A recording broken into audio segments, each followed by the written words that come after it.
സംഭവിച്ചു പോയത്, ഇതൊരു ലൈബ്രറിയിലാണ് കാര്യങ്ങൾ ഇരിക്കുന്നതെന്ന് വിചാരിക്കുക. സ്വർഗത്തിൽ ലൗഹുൽ മൗഫൂൾ, മൗഫൂൾ എന്നാണ് ഞാൻ അതിന് പറയുന്നത്. അവിടെ എഴുതി വെച്ചിരിക്കുന്ന കാര്യങ്ങളാണ്. അപ്പൊ ഇവിടെ എഴുതി വെച്ചിരിക്കുന്ന ഈ കാര്യങ്ങൾ ഇത് എടുത്തു കൊടുത്ത വഴിക്ക് അങ്ങനെ ഒരു അബദ്ധം പറ്റി. അതായത് ഈ സാധനം ആദ്യം അങ്ങ് കൊടുത്തിരുന്നെങ്കിൽ ഇത്രയും പ്രശ്നം ഉണ്ടാകുമായിരുന്നില്ല. ആദ്യം മൂസയ്ക്ക് നാം തൗറാത്ത് കൊടുത്തു, ദാവീദിന് സാബൂർ കൊടുത്തു, അല്ലെങ്കിൽ സങ്കീർത്തനം, മറ്റേ ഈസായ്ക്ക് ഈഞ്ചിലും കൊടുത്തു. അപ്പൊ ഇത് പിന്നെന്ത് പറ്റിയെന്ന് ഖുറാൻ പറയുന്നില്ല. സത്യം പറഞ്ഞ അവര് തുച്ഛമായ വിലയ്ക്ക് വിറ്റു എന്നാണ്. ബാക്കി ഒരു ഇതൊന്നും പറയുന്നില്ല. വിറ്റ സംഗതി കാണണമല്ലോ, വില കുറഞ്ഞു പോയി എന്നല്ല ഉള്ളൂ. പക്ഷെങ്കിൽ ഇത് തിരുത്തി എന്ന് പിൽക്കാലത്തിലെ മുസ്ലിം പണ്ഡിതന്മാർ വാദം വെക്കുന്നു. ഇത് തന്നെ നമ്മൾ ക്ലബ് ഹൗസിലടക്കം ഞങ്ങൾ ചോദിച്ച ചോദ്യമാണ്, എവിടെയാണ് ഖുറാനിൽ എഴുതിയിരിക്കുന്നത് ബൈബിള് തിരുത്തി എന്ന്? എവിടെയാണ്? എങ്കിൽ തിരുത്തപ്പെട്ട ബൈബിള് കൈകാര്യം ചെയ്യുന്ന വേദക്കാരെടുത്ത് പോയി സംശയം ചോദിക്കാൻ പറഞ്ഞ എന്തടിസ്ഥാനത്തിലാണ്? ഉമർ വായിച്ചു കേൾപ്പിച്ച തൗറത്തിൽ ഈ തിരുത്തുണ്ടായിരുന്നോ? തിരുത്തുണ്ടായിരുന്നെങ്കിൽ എന്തുകൊണ്ട് അദ്ദേഹം ഇത് പറഞ്ഞില്ല? ഒരിക്കലും മുഹമ്മദ് ഇത് പറഞ്ഞില്ല. വാതുറന്ന അല്ലാഹുവോ മുഹമ്മദോ ഈ ഒരു കാര്യം അവരുടെ ജീവിതത്തിൽ ഒരിക്കലും പറഞ്ഞിട്ടില്ല. അപ്പം ബൈബിള് തിരുത്തി എന്ന് പറഞ്ഞിട്ടില്ല. ആകെ പറയുന്നത്, ചോദിച്ചാൽ ഉടനെ പറയുന്നത് അങ്ങനെ തിരുത്തിയെന്ന്.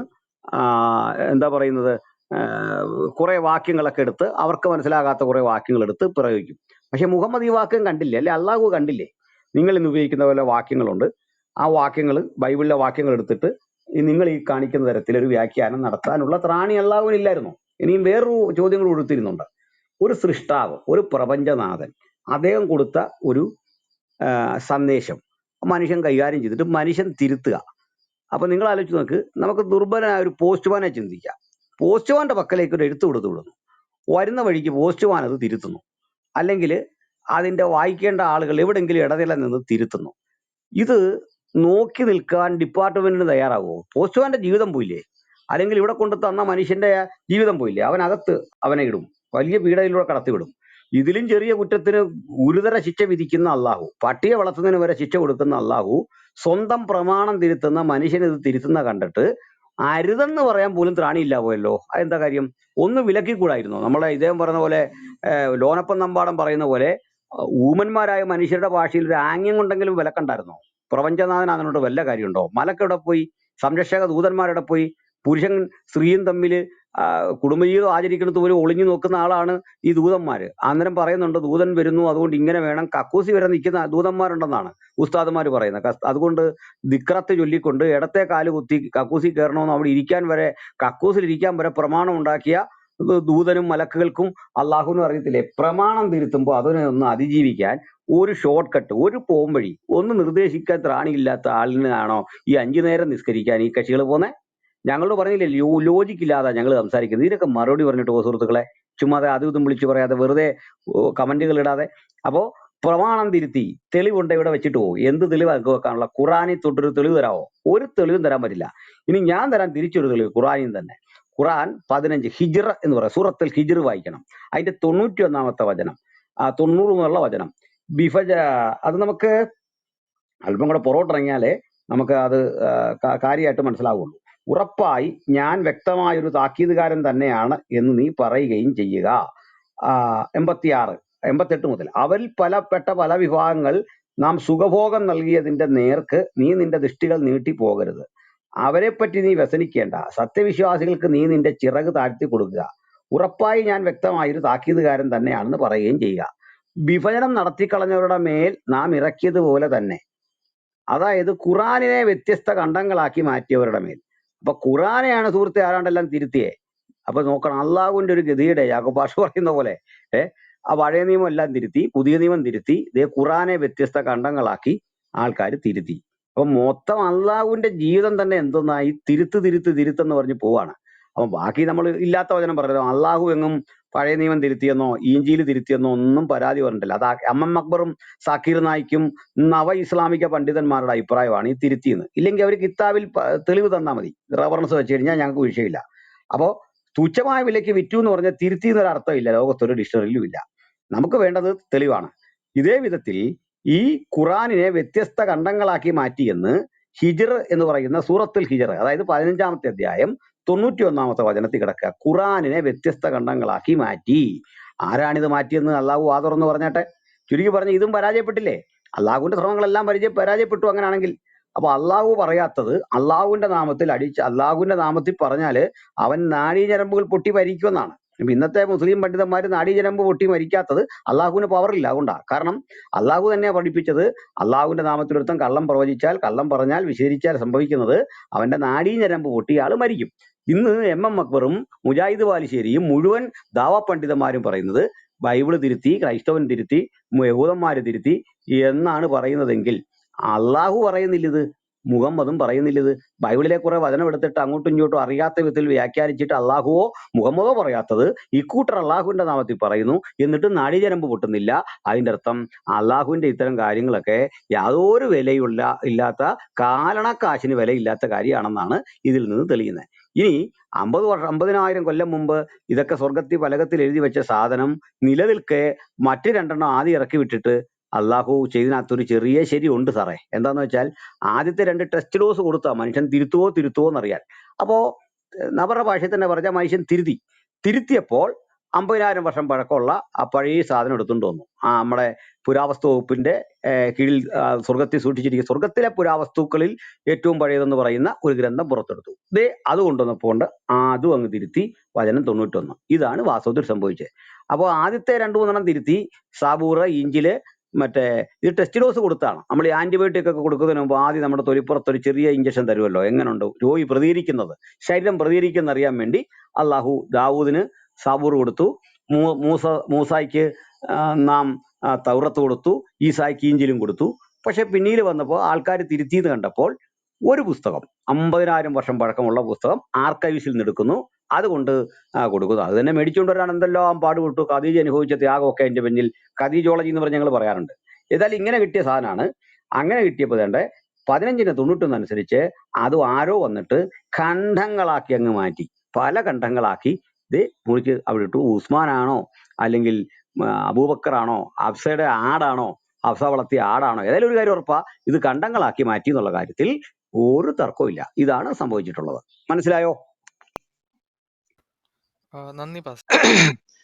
കുടിത്തോട്ടം പാസ്റ്റർ സംസാരിച്ചത് കേട്ടത് കൊണ്ടാണ് പറയുന്നത്. ഞാൻ പറയാൻ പോകുന്ന കാര്യം നിങ്ങൾ ഒത്തിരി കേട്ടതാണെങ്കിലും അതിന്റെ ഉത്തരം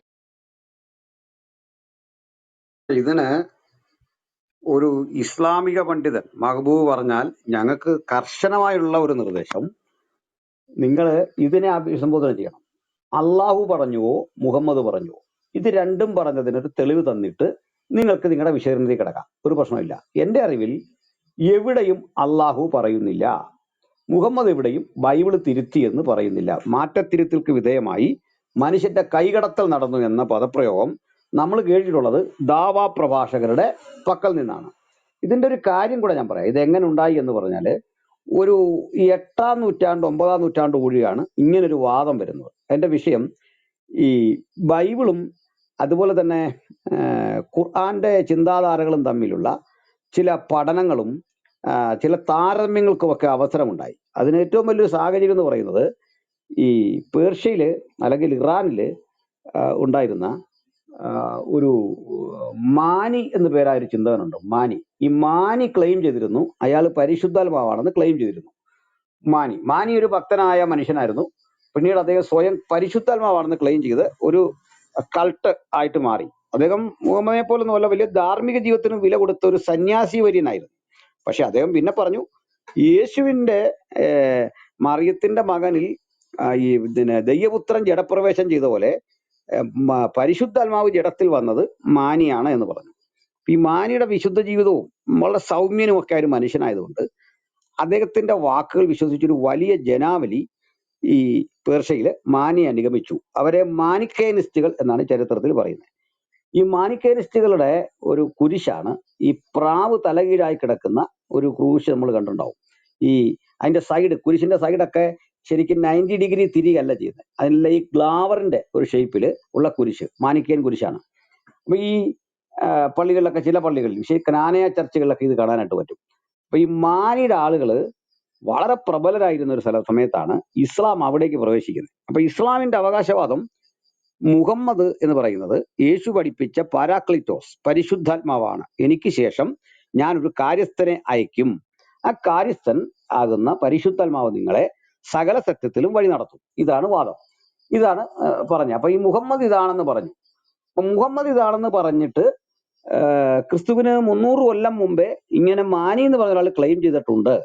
അപ്പൊ മാനിയുടെ അനുഗാമികളെ പരിചയപ്പെട്ടപ്പോ ഇവര് വളരെ മാന്യന്മാരുമാണ്. എന്ന് വെച്ചാൽ അടിപിടി ബഹളം വെട്ട കുത്ത് അധർമ്മം ഒന്നുമില്ല, വളരെ മാന്യമായി പോകുന്ന ഒരാളുകൾ. അതിനപ്പുറത്താണ് ഇസ്ലാം അതിന്റെ വയലൻസ്, ഒപ്പം തന്നെ അധാർമികതയും കൊണ്ടുവരികയാണ്. ബഹുവാര്യത്വം, മൊഴിയൊല്ലല്, ഇത്തരത്തിൽ ഈ മാനിക്കേനിസത്തോട് നമുക്ക് യോജിപ്പില്ലെങ്കിലും അവർ അനുഷ്ഠിച്ചു വന്ന വിശുദ്ധി ബോധത്തിന് ഘടക വിപരീതമായ ഒരു ആശയം കൊണ്ടുവന്നപ്പോൾ ഇവർക്ക് തമ്മിൽ ക്ലാഷായി. കാരണം രണ്ടുപേരും പരിശുദ്ധമാണ്, ഒരാൾ മാനി, ഒരാൾ മുഹമ്മദ്. അപ്പോൾ ഈ മാനിയുടെ ആളുകളെ അവിടുന്ന് അവർ നിഷ്കാസിതരാക്കി. അങ്ങനെ ഇന്ത്യയിലേക്കൊക്കെ അവർ ഓടിപ്പോന്നു. ഒത്തിരി പേര് ഇന്ത്യയിൽ അഭയം പ്രാപിച്ചു വന്നു, മാനിക്കേനിസ്റ്റുകൾ. ഏതായാലും മാനിക്കേനിസ്റ്റുകളുടെ ആ സമൂഹം അധികം താമസിക്കാതെ തകർന്നു പോയി. പകരം ഇസ്ലാം അവിടെ ആധിപത്യം ഉറപ്പിച്ചു. അപ്പോഴാണ് ക്രൈസ്തവ പണ്ഡിതന്മാർക്ക് ഈ ഒരു പ്രശ്നം ബോധ്യപ്പെടുന്നു. മുഹമ്മദിന്റെ ആളുകൾ ബൈബിളുമായിട്ടൊരു കണക്ഷൻ എടുക്കാൻ ശ്രമിക്കുന്നു, ഓൾഡ് ടെസ്റ്റമെന്റും ന്യൂ ടെസ്റ്റമെന്റുമായിട്ടൊരു ബന്ധം സ്ഥാപിക്കാൻ ശ്രമിക്കുന്നു.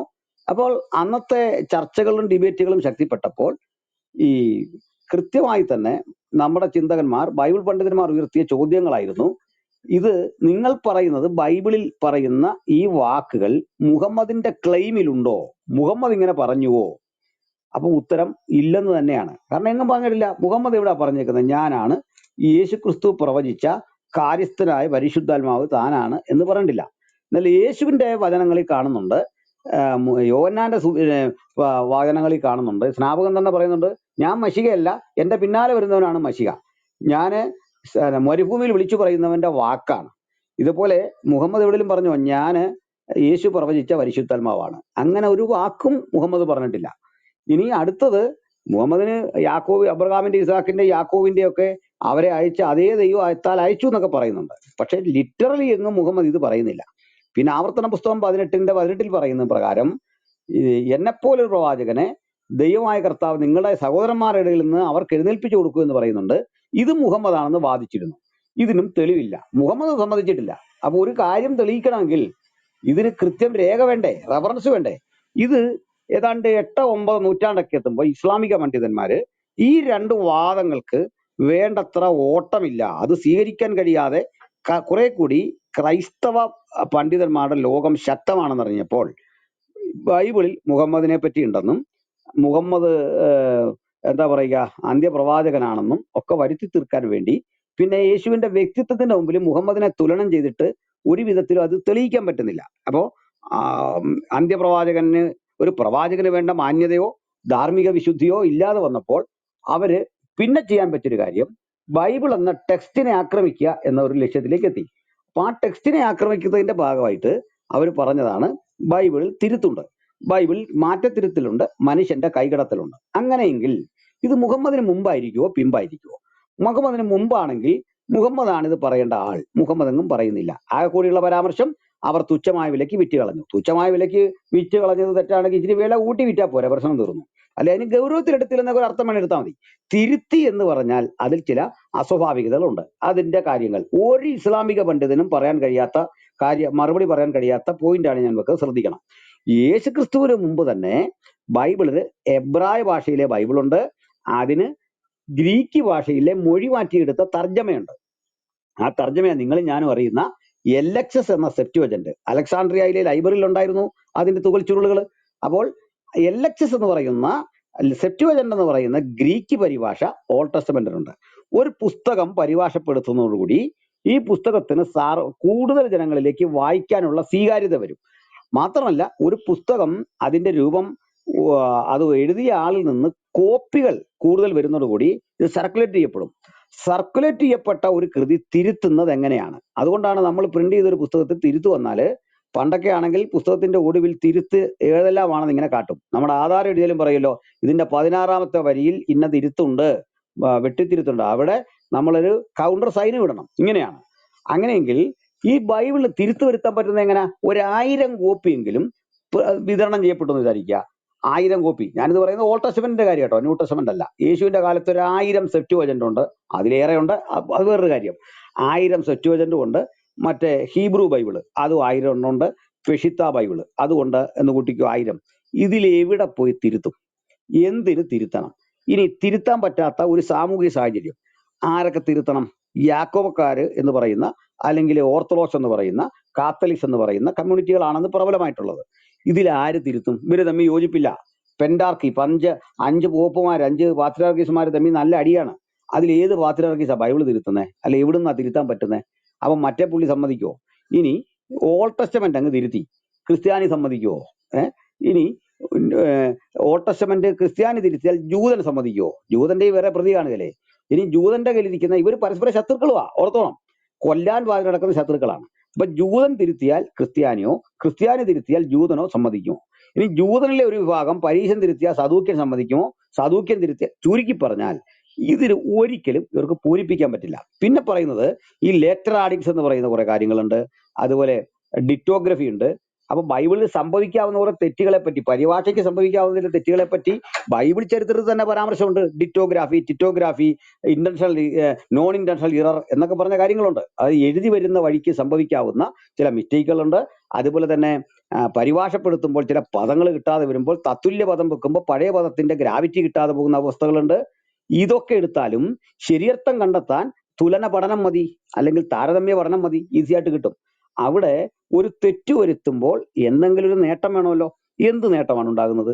ചുരുക്കി പറഞ്ഞാൽ ഇവർ ഈ പറയുന്ന തരത്തിൽ അത് സ്ഥാപിച്ചെടുക്കാൻ പറ്റിയ കാര്യവുമല്ല. ഇവരുടെ പക്കൽ യാതൊരു തെളിവില്ല. പിന്നെ ഇവർ പറയുന്നത് എന്താ? മത്തായി പറയുന്നു 2 കുരുടന്മാർ, ലൂക്കോസ് പറയുന്നു 1 കുരുടൻ. ഇനിയും വേറെ ചില കാര്യങ്ങൾ, അവൻ എരിഹോവിൽ നിന്ന് വന്നാറെ, എരിഹോവിലേക്ക് പോയാറെ എന്ന് വേറൊരുത്തം പറയുന്നു, വന്നാറെ എന്ന് ഒരുത്തം പറയുന്നു. ഇങ്ങനെയുള്ള കാര്യങ്ങൾ കൊണ്ട് ഇതിലെന്തോ തെറ്റല്ലേ എന്നുള്ളൊരു വാദമാണ് വെക്കുന്നത്. അപ്പൊ നമുക്ക് ഇതിന്റെ മൂലഭാഷകൾ പരതണം. ഈ പറയുന്നതിൽ പരിഭാഷയുടെ തെറ്റാണോ അല്ലാതെ ഏതെങ്കിലും തെറ്റാണോ, ഇങ്ങനെയാണ് പരിശോധിക്കേണ്ടത്. അതിനു പകരം ഒരു പുസ്തകം എടുത്തിട്ട് അതിനകത്ത് ഇങ്ങനെ കിടക്കുന്നു. എന്നാൽ ഇത് ഏറ്റവും അധികം പറയേണ്ട ആള് മുഹമ്മദായിരുന്നു. മുഹമ്മദ് മിണ്ടുന്നില്ല. ഇനി മുഹമ്മദ് മനുഷ്യൻ എന്നുള്ളതിൽ പറ്റിയില്ലത് കുട്ടിക്കോ, അള്ളാഹുവിനെങ്കിലും വാ തുറക്കാം, മിണ്ടുന്നില്ല. അള്ളാഹു പറയാത്തത്, മുഹമ്മദ് പറയാത്തത് MM അക്ബർ പറയുന്നു, സാക്കിർ നായിക്ക് പറയുന്നു, മുഴുവൻ മുസ്ലിങ്ങളും പറയുന്നു. നമ്മൾ എന്ത് ചെയ്യുന്നു അതിനകത്ത്?